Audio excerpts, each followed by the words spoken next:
அஞ்சக்கரத்தின் அரும்பொருள் எது? நமச்சிவாய, சிவாய நம அப்படின்னு அவ்வை பிராட்டியார் சொல்கிறாங்க. விநாயகரையே கும்பிட்டுட்டு இருந்தாங்க, அந்த விநாயகரே அவருக்கு குருவாக வந்துட்டாங்க. இதை ஒத்துக்கிறீங்களா இல்லையா? சரி, அருணகிரிநாதருக்கு முருகப்பெருமானை கும்பிட்டார். அவருக்கு யார் குருவாக வந்தா? முருகனே வந்தார். குருவாய், அருவாய், உலதாய், இலதாய், மறுவாய், மலராய், மணியாய், ஒளியாய், கருவாய், உயிராய், கதியாய், விதியாய், குருவாய், வருவாய், அருள்வாய், குகனே. யார் வந்தா? அதே முருகன் குருவாக வந்துட்டார். மாணிக்க வாச சிவருமானை தவிர்த்து யாரையும் கும்பல. அவருக்கு குரு யார் வந்தா? சிவபெருமானே வந்துட்டாரா இல்லையா? அருவர தொருவன் அவனியில் வந்து குருவரனாகி அருளிய பெருமை. அப்போ என்ன தெரியுது? நீங்கள் எந்த தெய்வத்தை கும்பிடுகிறீர்களோ அந்த தெய்வமே உங்களுக்கு குருவாக வரும்.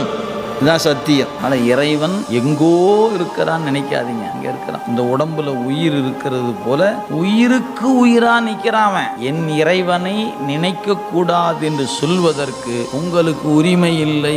ஏன்? அவன் எங்கிட்ட இருக்கிறான். நீ வச்சிருக்கிற கோயிலில் நீ வச்சிருக்கிற சிலை வேணா தொடாமருன்னு சொல்லு, நான் என் அறிவு எப்போதும் தொட்டுக்கிட்டு தான் இருக்குது. நீ வச்சுக்கு நீ தொட்டு கும்பிட்டுக்கப்போ. ஏன்? நான் எப்போ அவனை விட்டு விலகினேன்? அவன் என்னை விட்டு அவன் விலகி நின்றுக்கிறான். அவன் எங்கூடவே இருக்கிறான். சிக்கனை பிடித்தேன் எங்கெழுந்து அருளுவது இனியே. அவன் எப்போ நம்மளை விட்டு விலகினா நான் போய் ஐயோ சாமி பார்க்கணும், நீ கதவை சாத்திக்க பூட்டிக்க. ஏன்? அவர் எனக்குள்ள இருக்கிறாரியா? ஆனந்தமா நான் பாட்டு உட்காந்து பெருமானே அப்படின்னு அந்த இடத்துல உங்களுக்கு ஒரு ஆனந்தம் இருக்கு பாருங்க.